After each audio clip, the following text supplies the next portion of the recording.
ao Direito Mais Café. Hoje nós estamos aqui com o Dr. Pedro Tax, hoje advogado, já foi governador aqui do nosso Uhum. estado, senador federal, procurador da República, professor, um constitucionalista de primeira, que acompanhou Hum. eu acompanhei durante a minha graduação muito, me auxiliou muito nos estudos. Obrigado. Muito obrigada, doutor, por ter aceito o convite.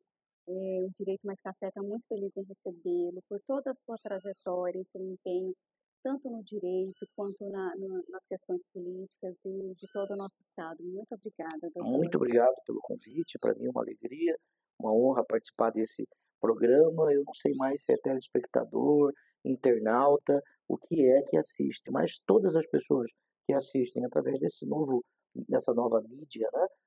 Um podcast, uma conversa via rede mundial de computadores é muito importante. Parabéns a você por ligar, né, esses dois fenômenos, né?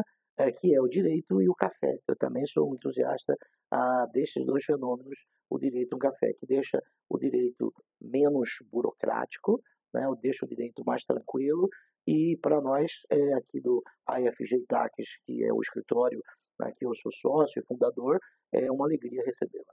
Estou muito feliz.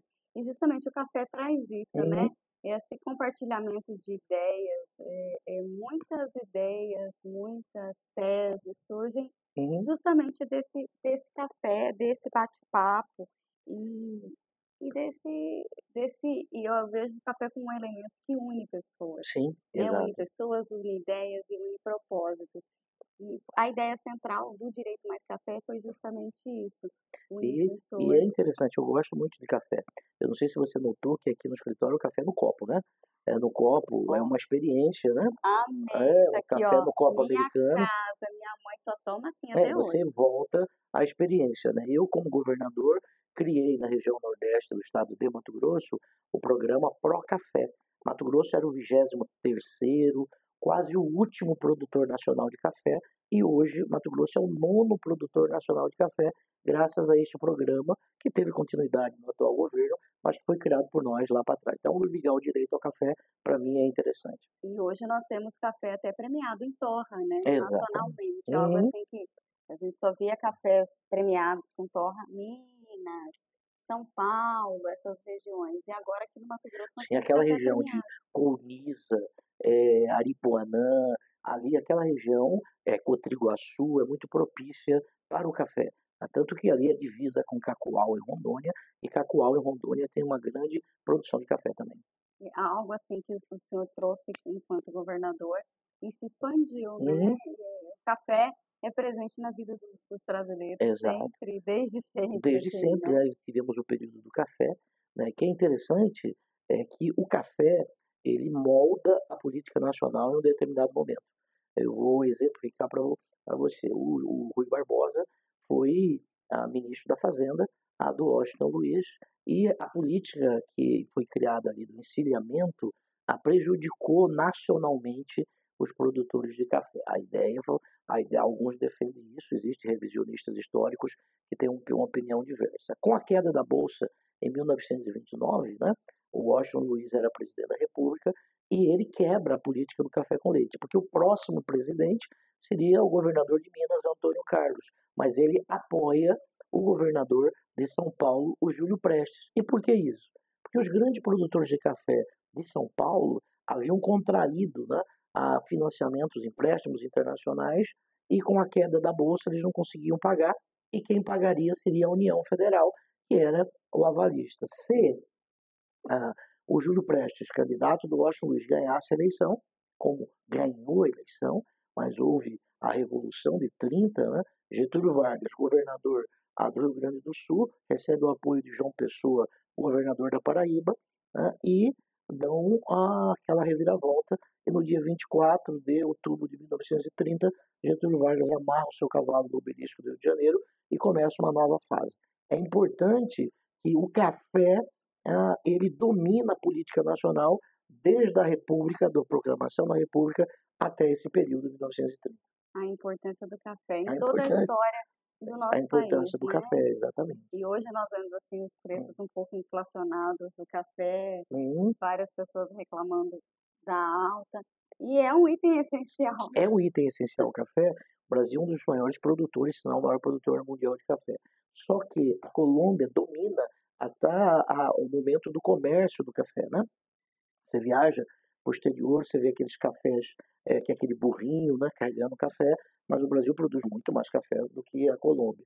E os produtores de café estão exportando este café e no mercado interno falta café e aí a mão invisível do mercado resolve Nada isso impede. aumentando, né, o valor do café. Exatamente.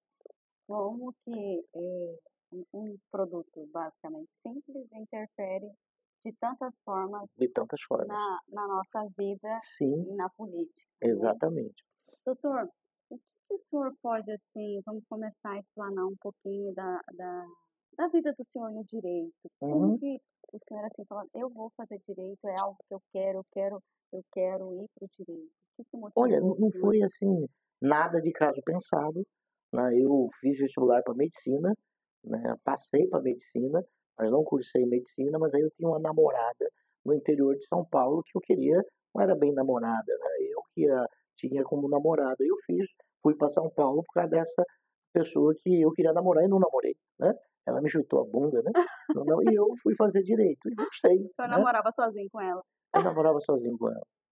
E Olha, aí eu fiz direito, durante a faculdade eu estudava bastante, né, depois que eu me formei, eu me colei grau no dia 15 de março, né, dia do seu aniversário, dia né? do meu aniversário, e em julho eu já havia passado para procurador do Estado de São Paulo, passei rápido, o Michel Temer, que foi presidente da República, ele era o procurador-geral do Estado de São Paulo, né, ele foi meu examinador de constitucional.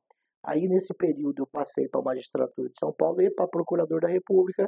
Aí, como eu queria voltar para cá, eu assumi o cargo de procurador da República, fiquei durante 15 anos como procurador da República. Eu atuei por designação do procurador-geral da República, em alguns casos, em 12 estados. E aí, em 2010, eu peço exoneração do Ministério Federal, eu não me aposentei, não me licenciei, pedi exoneração para ser candidato ao Senado.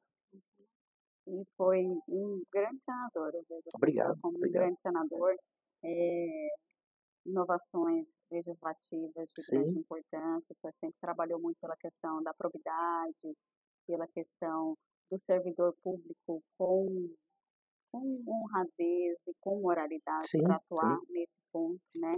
Isso é algo essencial e que merece todos os louros. Sim, eu fui eleito durante 4 anos, todos os anos, é um dos 5 melhores senadores do Brasil, que é motivo de honra para mim, bem representar Mato Grosso lá. Mato Grosso foi muito bem representado Ah, pelo senhor no obrigado. Senado Federal. E interessante que as pessoas perguntam, qual era a diferença da atuação de um procurador da República, de um senador, de um governador, de um advogado.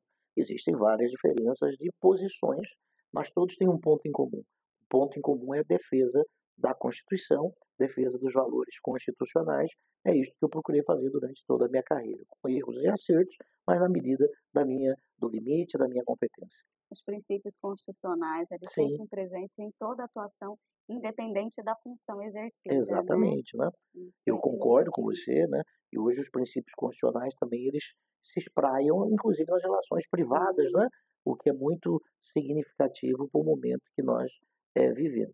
E eu voltei a dar aula agora, né? Estou ministrando aula na FAIP e depois de 10 anos que eu fiquei fora das salas de aula, em razão dessa função política, né, você sente a mudança dos alunos, a mudança no sentido que a polarização que existe hoje muito forte na política no Brasil e as redes sociais hoje muito forte, né, a internet muito forte, que tem pontos positivos e negativos, mas os alunos estão ah, um pouco receiosos de falar sobre Constituição, um pouco receiosos de falar sobre democracia, e cabe ao professor, né, aquele que vai à sala de aula com liberdade de cátedra, que é prevista na Constituição, fazer com que nós tenhamos a ideia, né, e possamos viver a Constituição e viver os seus princípios dentro do que se denomina de democracia, que a Constituição traz um modelo de democracia. Né?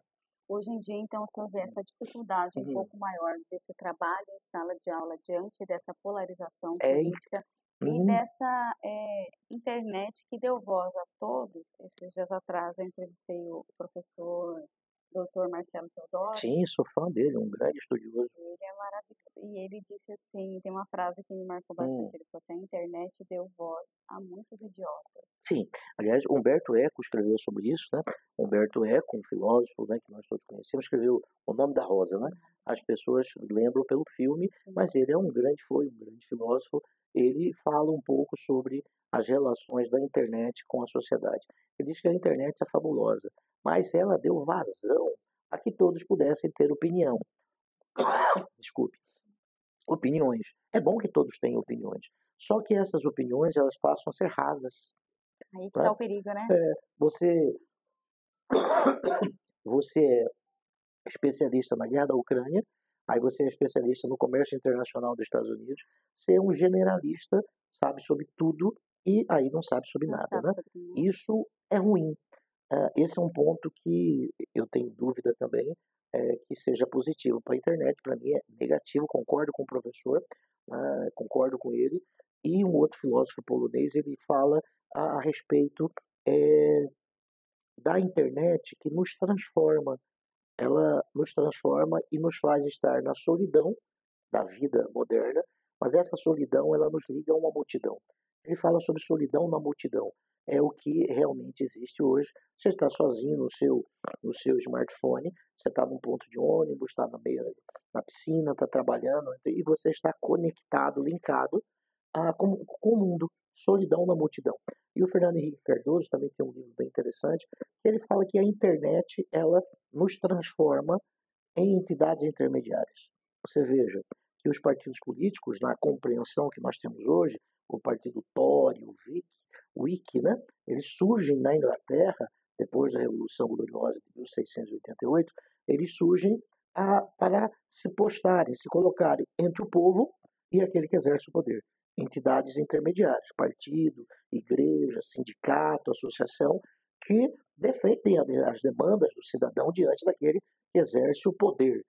Hoje, o Fernando Henrique, aqui voltando a ele, diz que cada um de nós é um partido político. Cada um de nós é uma associação, é um sindicato. Aí ocorre o enfraquecimento dessas entidades intermediárias. No entanto, a internet ela traz para o mundo digital muitos vícios do mundo real e não quer trazer o remédio para esses vícios do mundo real. O mundo real tem vícios e esses vícios existem remédios. E nós temos que tratar o mundo virtual, digital, da mesma forma que tratamos o mundo real. Você não pode É isolar, um dos desafios da democracia. É justamente isso, né? e acho que o desafio está maior ainda com com a internet, com essa globalização de informações, Sim, sim. e é tudo muito instantâneo, né? Antes a gente tinha um lapso de tempo para conseguir se chegar a alguma informação, algo que acontecia em outro país, demorava um certo tempo para Uhum. poder chegar até nós a informação, agora não, é questão de segundos. E Tudo é muito, muito rápido, né? O tempo, né? Santo Agostinho falava que o tempo, no livro Confissões, é um espaço compreendido entre dois instantes. Isto é o tempo. Todo mundo sabe o que é o tempo, mas ninguém pode definir o tempo, né? Se eu pedir, vamos fazer uma redação sobre o que é o tempo.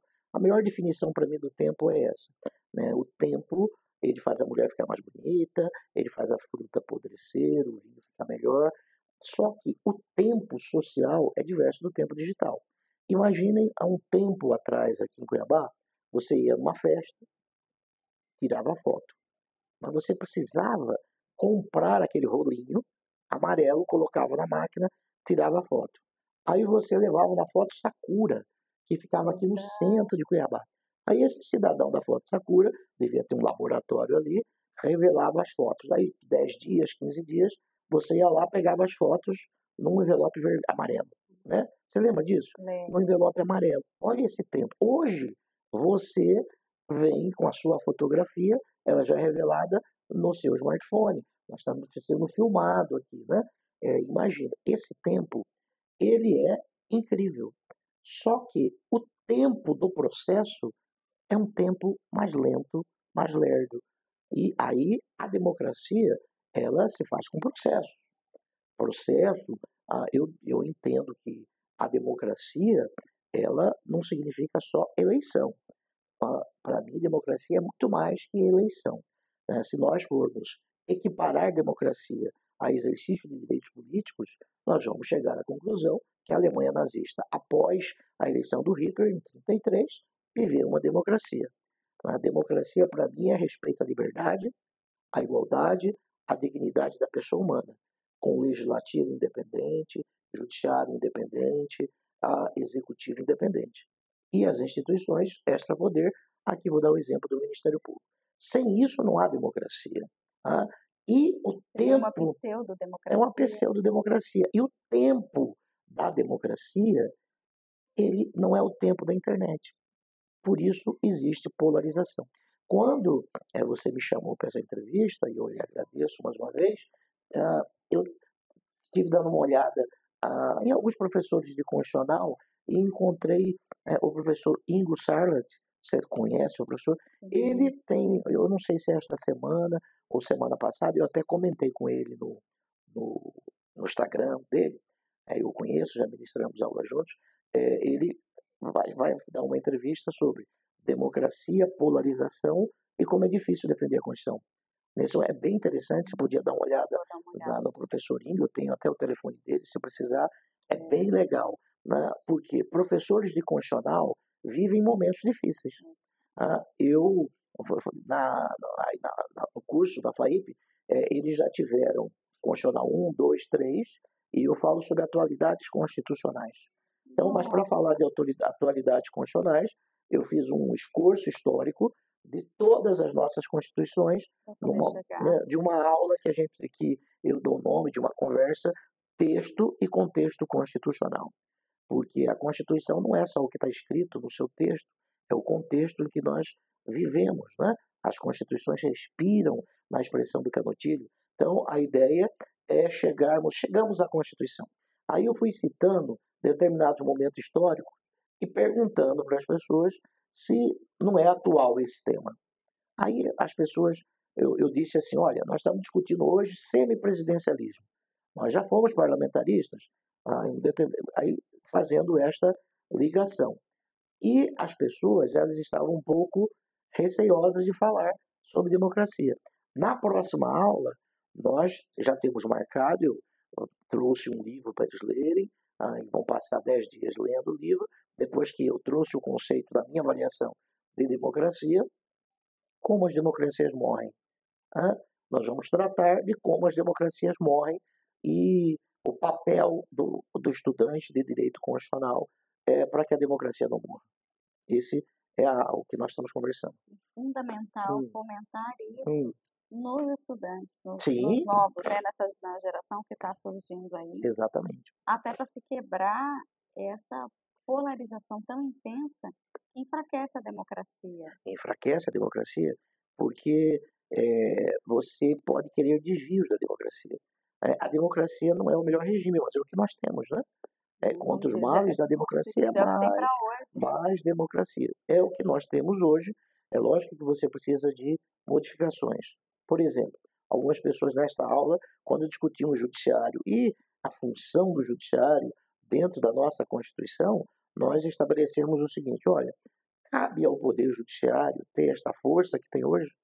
Aí todo mundo, Supremo, Xandão, começa a fazer umas críticas. Mas aí nós começamos a perguntar, olha, essa polarização faz com que uma destas funções possa fazer a defesa da Constituição. Né? Uma Constituição defensiva, né? Um constitucionalismo defensivo, né? E o Supremo ele começa a se hipertrofiar, ele começa a ter super força, e isso não é bom como regra, mas em determinados momentos, alguns chamam como ditadura do judiciário, né? O que Rui Barbosa citou, mas nunca existiu isso historicamente, ao menos no Brasil. Essa disfunção ela precisa deste equilíbrio.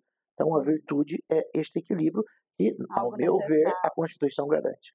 Algo necessário em certas situações para se manter a ordem. Exatamente. Nessa questão da Constituição de se manter, né, se garantir a efetividade da Constituição, do que está lá, das garantias, dos direitos fundamentais, o que o senhor vê de essencial e que está, assim, perdendo força hoje?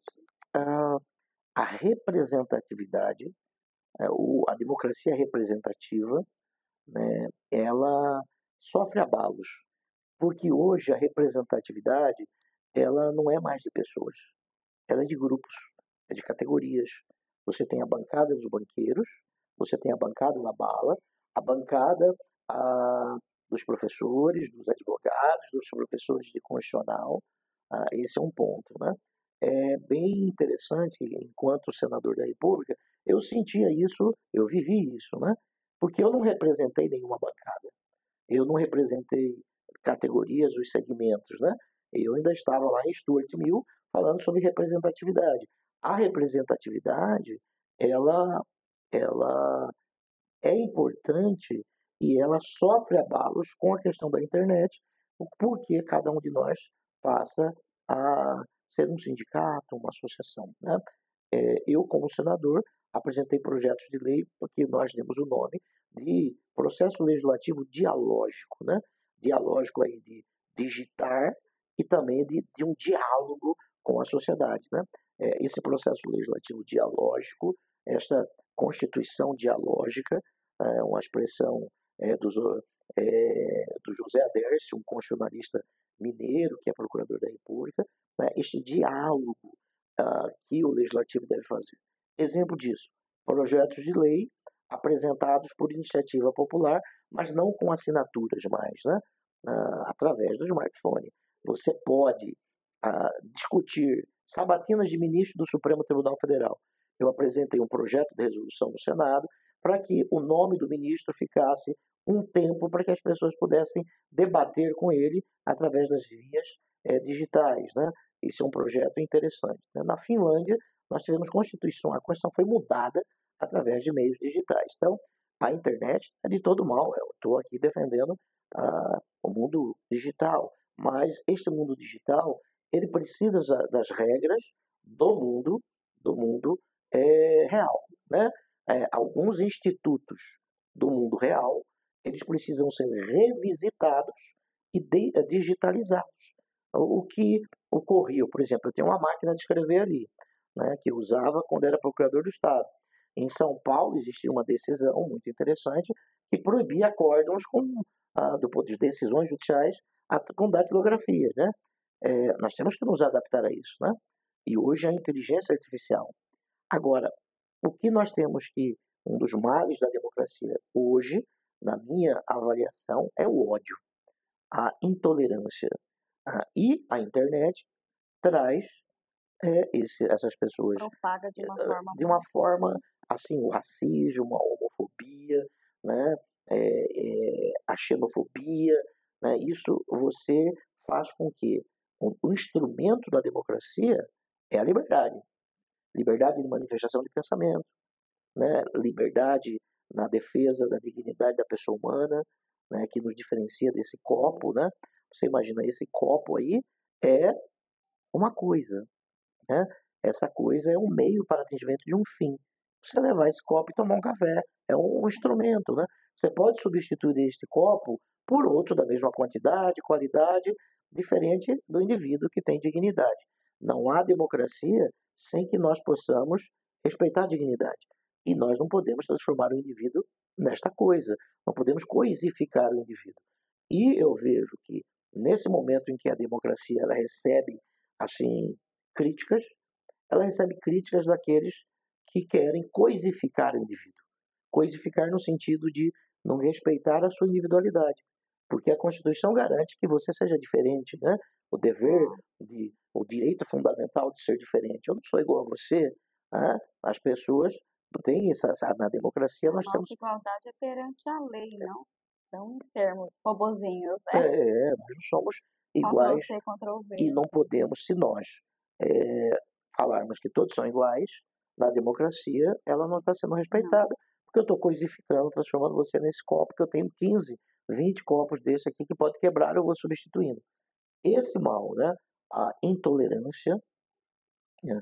A intolerância, você manifesta uma opinião e você recebe críticas em relação à sua opinião, e essas críticas são pessoais, essas críticas são sem fundamento, estas críticas são rasas, igual um pires. Não são debates Não, racionais, não. de ideias, né? São simplesmente ataques à pessoa e não às ideias, assim, ao É. debate de ideias. Eu penso que se você estivesse no boteco, você pode ter em boteco, numa sexta-noite, revolucionários. Che Guevara, de boteco. Aí chega segunda, domingo à noite tem a musiquinha do Fantástico, segunda ele vai trabalhar, tem boleto para pagar, ele é possível, no churrasco, entre os cunhados. Agora, no mundo digital, você não pode ser intolerante, né? Eu sempre digo, eu apanho muito nas minhas redes, né? Eu apanho muito. Por exemplo, se você fala qualquer coisa, quando eu assisti o filme Ainda Estou Aqui, eu fiz um elogio ao filme, critiquei muito, fui criticado muito. Quando ele ganhou o Oscar, eu fui criticado muito. Ah, porque algumas pessoas, elas são intolerantes. Agora, como nós podemos combater esses intolerantes? Eu penso que a Constituição dê o caminho, dê a forma para você combater os intolerantes. Você tem que ser intolerante com eles. Eu não posso ser tolerante com eles. Né? Não sejamos tolerantes com intolerantes, né? Eu preciso combatê-los de acordo com as regras constitucionais, né? De acordo com as regras constitucionais.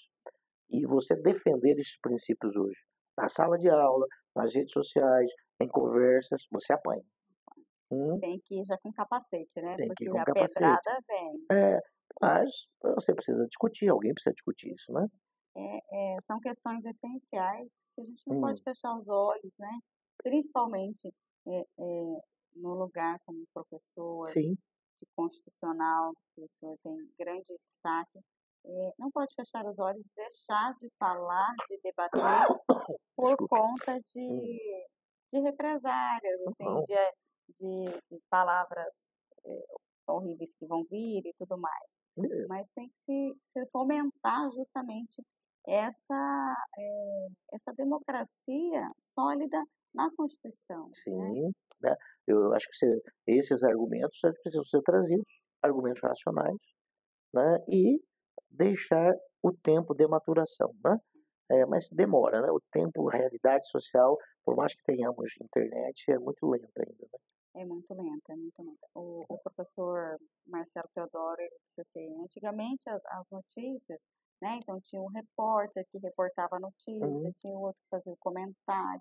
Então, quando chegava para a gente a notícia, já vinha uma notícia maturada, fundamentada, uhum, devidamente com sua fonte consultada, uhum, não era algo solto. Então, quando se chegava para o público geral, aquilo tinha um fundamento, tinha um conteúdo, tinha uma opinião de uhum, algum especialista uhum, e ali as pessoas com aquilo poderiam ter a sua própria opinião a respeito uhum, do tema ou da notícia que estava ali. Hoje em dia é tudo jogado, né, com a sim. internet. Não se tem essa apurar até a fonte, assim. Tanto que nós vimos muitas fake news e daí É, para mais, né? eu vejo assim que o cidadão, na maior parte das vezes, ele lê o lead da matéria, a Exato. manchete, né? Isso que dá like, é like que chama? Ela, Que dá isso, o lead da matéria. E nós e temos é isso que hoje. o sensacionalismo traz Uhum, isso, né? Então a chamada tem que ser interessante. é, você imagina assim, eh, o legislativo ele tem esta função de defesa da democracia, como executivo, como judiciário, como todos. Agora, o legislativo é o lugar, é o locus, né? Assim onde o parlamentar se faz presente, não é isso? É, essa, vamos colocar um nome mais pesado aqui, né? Ah, nós temos parlamentares que são TikTok. O que é parlamentar TikTok? Ele vive de cortes. Ele faz um corte e esse corte ele patrocina, nada contra patrocinar, né? Para bombar Para na rede bombar, social. e isso é o que conta, né? Isso é o que conta. Isso não é bom, né? Isso não é bom, porque antigamente os parlamentares debatiam temas. Você podia até Realmente, verticalizar alguns temas, né? Hoje não, né? E você vê a Câmara dos Deputados, por exemplo. com raríssimas exceções, virou uma, uma Torre de Babel, não é isso? Ali virou assim uma coisa, o presidente da Câmara disse recentemente, coisa até nojenta, né? Com raríssimas exceções, porque você não debate nada, você é só briga de cartazes, não é isso? De ofensas, de ofensas. Ataques. Eu assisti ontem ou anteontem, o discurso do presidente dos Estados Unidos, né? E todo dia, início de março, ele vai fazer o chamado Discurso da União, que é apresentar o que ele vai fazer durante o ano. Um se manifestou, foi colocado para fora. Um amigo meu, que é professor de constitucional, ele foi assistir foi fazer uma visita ao parlamento francês, a Assembleia Constitucional deles, que eles chamam. E ele levantou para olhar, colocaram ele para fora. Porque você pega na Inglaterra também. Na Inglaterra, você tem o presidente, né, da Câmara Baixa, e você tem a oposição em situação que senta em lugares já qualificados, né? E você não vê isso. Aqui no Brasil, a função parlamentar, ela se transforma em parlamentar TikTok e parlamentar despachante do orçamento da União. Só faz isso. Né? Isso é muito ruim. Para mim, essa é uma visão de quem já esteve lá e também de quem já estudou o processo legislativo. Para mim, é a pior legislatura da nossa história, em todos os sentidos. Porque os parlamentares, eles não debatem temas. Eles brigam, fazem corte do TikTok e se transformam em despachante do orçamento da União. Que essa não é uma função parlamentar. Isso faz com que nós tenhamos uma disfunção. Essa disfunção do parlamento enfraquece o parlamento. E tem um ditado aqui em Cuiabá que diz assim: quem acha, encaixa. O que significa isso? E o legislativo se enfraquece, o judiciário vai assumindo este espaço aí do legislativo. O ativismo do judiciário vem disso? É o ativismo, né? Essa expressão ativismo, ela mais ou menos surge com uma doutrinadora alemã chamada Ingeborg Maus, né? Ela escreve um artigo aí e tal sobre o ativismo. Esse ativismo, ele é criticado, eu critico este ativismo também. No entanto, você tem aí esta disfunção do legislativo que faz com que o judiciário precise, regrar. E precisa regrar. Você vive em sociedade, dá para deixar solto. Você precisa de regras para você bem viver em sociedade. Esse é um ponto significativo. O Barroso, hoje, o ministro Barroso, professor Barroso, ele tem um dos seus artigos, eu já tenho li os livros dele, ele fala que no século XIX nós tivemos o século da necessidade de regrar. É um século do fortalecimento do legislativo. É um século garantidor. Ok? Século XIX. O século XX foi um século que estas garantias precisaram ser concretizadas. Aí houve uma super força do executivo, um Estado fazedor, Estado do bem-estar social, Constituição mexicana, a Constituição alemã de 1919, a nossa Constituição de 34, a nossa Constituição de 46 que copia, a nossa Constituição de 88 que copia de 46 e 34, os direitos sociais. É um Estado fazedor. O século XXI é um Estado que nós precisamos transformar isso. E ele diz, nas palavras dele, é um Estado transformador. Eu não estou aqui fazendo um juízo de valor, estou trazendo o fato. E seria século XIX, Estado garantidor, século XX, Estado fazedor, século XXI, Estado transformador através do judiciário. E aí o fortalecimento do judiciário. Isso é bom, é ruim?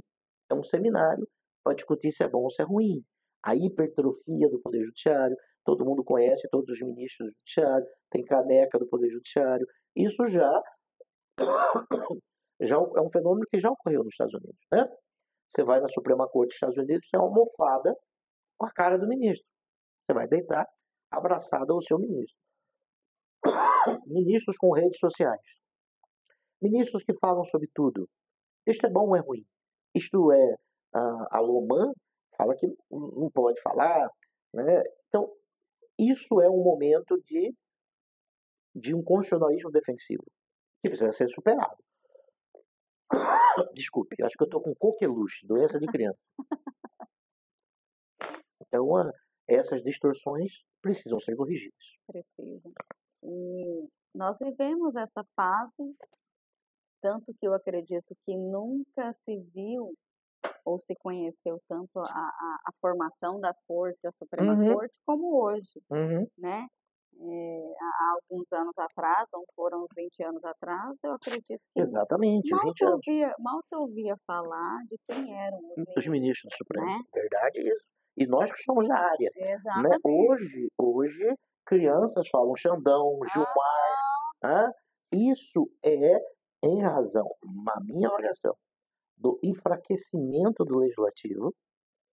É muito fraco o legislativo.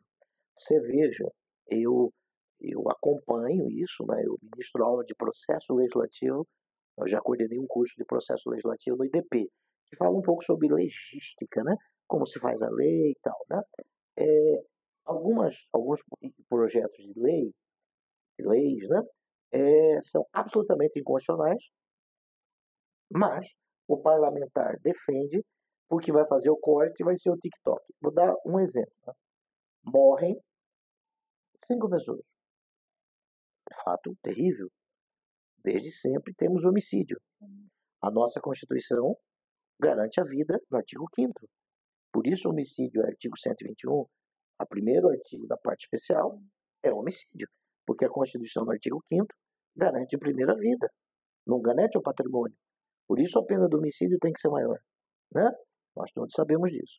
A Constituição fala que não tem prisão perpétua. Aí você encontra parlamentares que apresentam projetos para prisão perpétua. Sabe que é inconstitucional, ou se não souber, está sendo demagogo. Aí cada um de nós tem que escolher o que deseja. Ou é demagogo. E veja que quando Aristóteles falou sobre monarquia, ele disse que a disfunção da monarquia, que é governo de um só, é a tirania. Quando ele falou em aristocracia, ele diz a disfunção é a oligarquia. Quando ele falou em república, a disfunção é a demagogia. Então, a demagogia é uma disfunção da república. Então, você diz assim, vamos fazer um projeto de lei castração química. Castração química. Vamos fazer um projeto de lei para que nós tenhamos penas de açoites. Eu tenho esse projeto de lei, eu vi um senador apresentando esse projeto de lei. Vamos fazer um projeto de lei para que a mulher que foi estuprada, se ela tem o direito de tirar este filho, é uma das circunstâncias previstas desde 1940, né, ela vai receber uma pena se ela fizer. Quer dizer, nós estamos assim, diante de um momento, eu sou contra o aborto. Eu já escrevi sobre isso. Eu já defendi academicamente. Como senador, eu redigi o voto e a exposição de motivos contra o aborto e mantendo as duas situações de 1940. Muito bem. Você discutir isso hoje, sabendo que a Constituição proíbe, para mim, ou é má fé ou é demagogia. E você encontra pessoas discutindo isso. Então, este enfraquecimento do legislativo volta à hipertrofia do judiciário e tenhamos o ativismo. E aí culmina no judiciário abarrotado de coisas, Sim. né? E tendo que decidir inúmeras situações que, se o legislativo tivesse feito a função dele, não precisava estar lá. Não precisava estar lá. E aí a culpa é a polícia prende e o juiz solta. Sim, mas o juiz não pode soltar. Quando não pode soltar? Exato. Mas ele deu uma pena pequena. A pena é o que está lá estabelecido. Tá na lei, Então vamos mudar a lei. É uma questão assim, o enfraquecimento do legislativo é um dos problemas que nós temos hoje. Muito Por sério. isso as democracias morrem. Eu vejo muito isso na questão, por exemplo, das audiências de custódia, né? As pessoas reclamam muito, falam, mas chega na custódia, solto. O juiz está lá para cumprir o que está na lei. Sim. Se está ali preencher os requisitos Uhum. para ir para liberdade, ok. Se preencher os requisitos para decretação da prisão preventiva, ok. Se está ali na hora, isso aqui é caso de relaxamento de prisão, Uhum. pronto, ele vai aplicar o que está na lei. Vai aplicar o que está na lei. No Brasil, prende-se muito e prende-se mal. Exato. Você tem muita gente que está lá dentro e precisa estar fora, e Uhum. muita gente está aqui Tá fora e fora precisa e estar tá lá tá dentro. dentro. Exato. Prende-se muito e prende-se mal. Né? Sobre a audiência de custódia, eu sou favorável à audiência de custódia. É só você assistir o filme Ainda Estou Aqui. Se tivesse uma audiência de custódia, o deputado não estaria morto. Né? O Exatamente. juiz defende, e é uma das funções do judiciário, a defesa das garantias fundamentais. Agora, nós precisamos de um acerto ali. Eu defendo, em determinados crimes, se for reincidente, uma reincidência não específica, mas você seria decretar prisão preventiva. Né? Algo que já Você, como habitual. você não revoga a prisão em flagrante, mas você mantém a prisão em flagrante. Né? O ministro da Justiça, o ex-ministro supremo Lewandowski, foi um entusiasta das audiências de custódia. Né?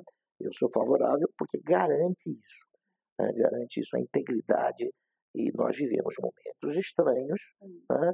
Em que alguns governadores, eu já fui governador, se o governador ele dá sinais à polícia militar, esses sinais são ouvidos, né? E a polícia vai cumprir os sinais É isso aí. que estão sendo emitidos. Exatamente. E a audiência de custódia vem exatamente o que o senhor disse, é para garantir, Sim, primeiro, a incolumidade física exatamente. do preso, do custodiado ali, né? E o juiz verificar se aquela prisão realmente é legal, não é legal, Sim. né? Analisar todas essas questões. E isso é essencial. E não é uma jabuticaba que só existe no Brasil, né? Todo cidadão tem direito de estar na presença do Estado, que é o juiz, né? Exatamente. Alguém imparcial, né? Alguém imparcial para Né? analisar, um olhar de fora, né? Exatamente, né? Quando se está dentro da situação, a gente não consegue ver o todo. E quem Sim, está ali de fora consegue olhar a caixinha inteira. exatamente, exatamente. Então, esta função é o judiciário, assim, concretamente, exercendo o seu dever de garantir direitos fundamentais. Exatamente. Com relação à garantia e os direitos fundamentais, eu gostaria de abordar um ponto que funciona. Na minha dissertação de mestrado, eu trabalhei a questão dos assassinatos das mulheres trans e travestis. Entendi. Né? E justamente levantando a questão para tipificação como um crime autônomo, Certo. né? Um transfeminicídio, porque infelizmente na prática acabam que ficam subnotificados, né? Então, às vezes são como homem gay assassinado, então não entra como mulher trans ou como travesti, então fica fora dos dados, né? Tanto que quem levanta realmente esses dados, quem tem a maior informação desses dados, são as organizações civis, como Entendi. a ANTRA, o Grupo Gay da Bahia, entre outros, né? Não o Estado. O Estado tem... Já publicou a dissertação? Estou publicando, Que ela está na legal, que editora já legal, que para legal. publicação. Está no Parabéns. caminho, obrigada.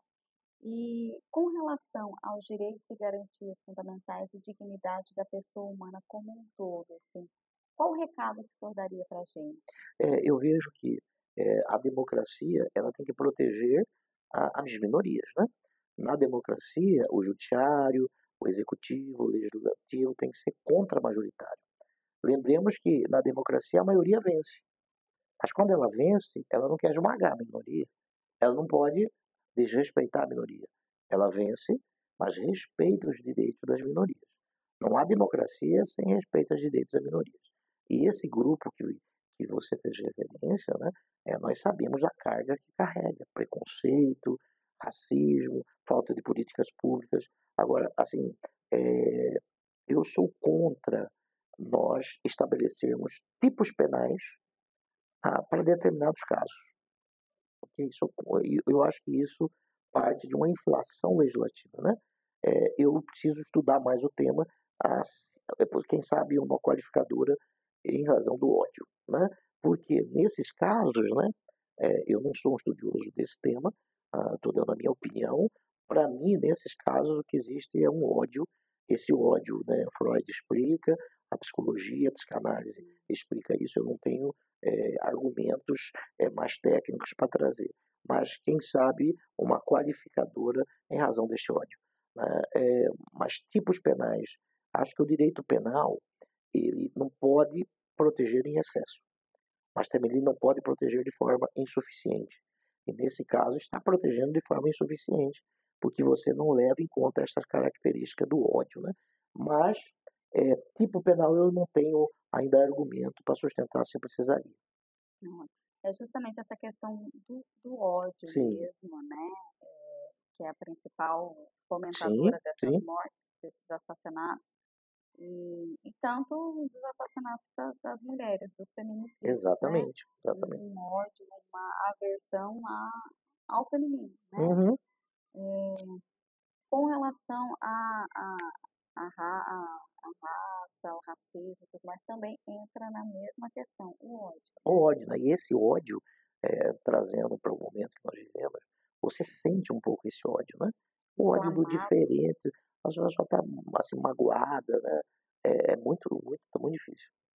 como diz minha mãe, o que seria do amarelo se todo mundo gostasse do vermelho, né. Exatamente, né? Todos somos diferentes e temos que aprender a conviver com as diferenças e respeitar as Sim, diferenças, né. sim, Às vezes, por mais que eu não concordo com tal atitude, ok, mas respeite, porque o outro também pode não concordar com certa atitude sua, mas vai é. te Eu, respeitar. eu, eu vejo que a palavra é essa, respeito, né? Seja essa, né?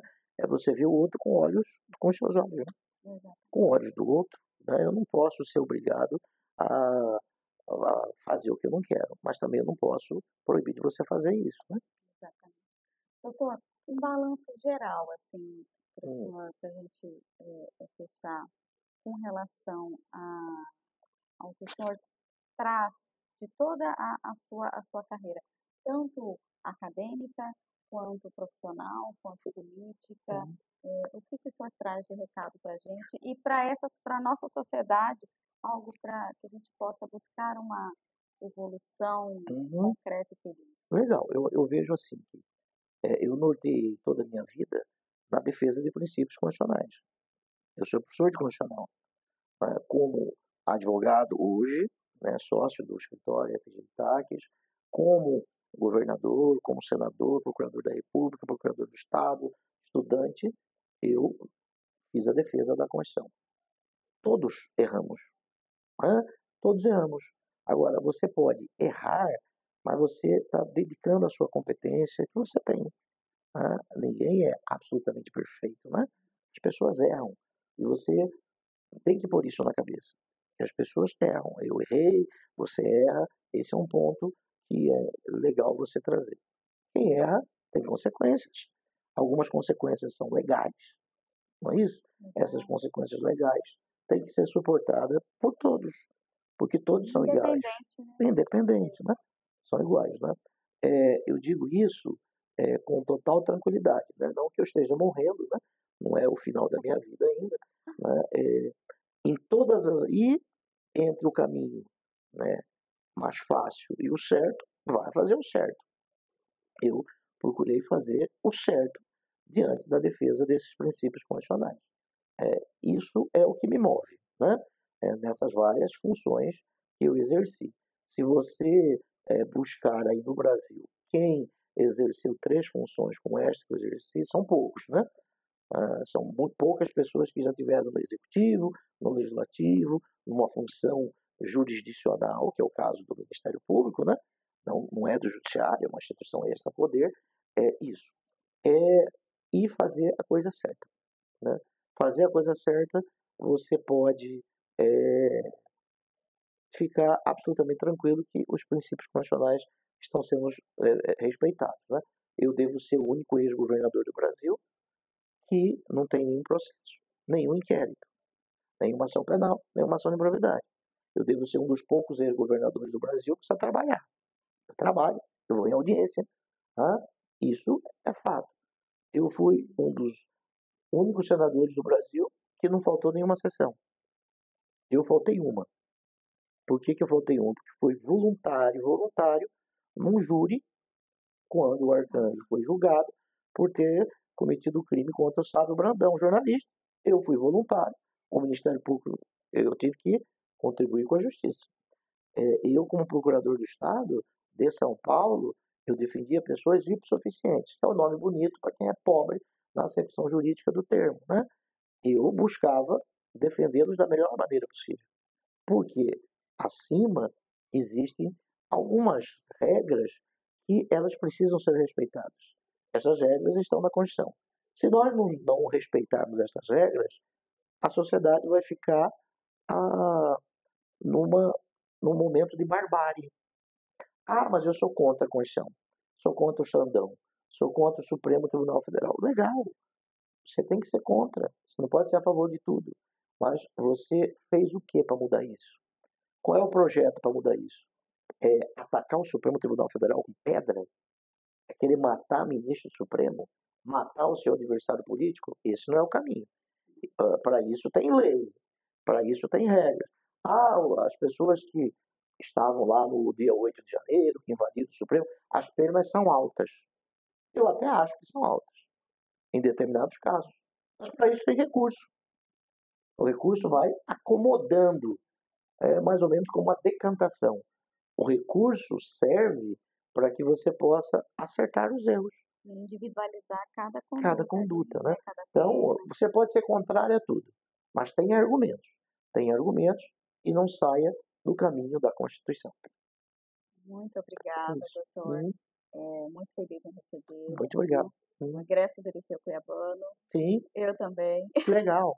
E estou um pouco aflita com essa tensão que está tendo por aí, esses murmurinhos. Até agora, eu acho que não passam de murmurinhos. Sim. De que irão fechar o Liceu Cuiabano. Eu estudei no Liceu Cuiabano na quinta, sexta, sétima, oitava séries, né? Estudei lá. O Dante estudou lá, Carlos Bezerra estudou lá, Antério estudou lá, Marechal Rondão estudou lá. Né? Eu fui na festa dos 100 anos do Liceu Cuiabano, fui na festa dos 145 anos do Liceu Cuiabano, quero ir na festa dos 150 anos do Liceu Cuiabano.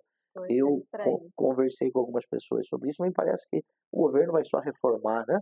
A reformar a escola e precisa de reforma. Assim. Confiemos nisso, sim, acredita nisso. Sim, realmente precisa de muita reforma. Sim, exatamente. Né? Parabéns ao governo do Estado que vai reformar essa escola que é centenária. Histórica e faz parte de toda a história de Cuiabá e de Mato Grosso. Exatamente. Muito obrigada pela participação. Bom. Obrigado. Viu? Vou deixar aqui com o senhor um minuto de direito mais café. Obrigado. Viu? Muito obrigado. E muito grata. Legal. Até a próxima, gente. Obrigado.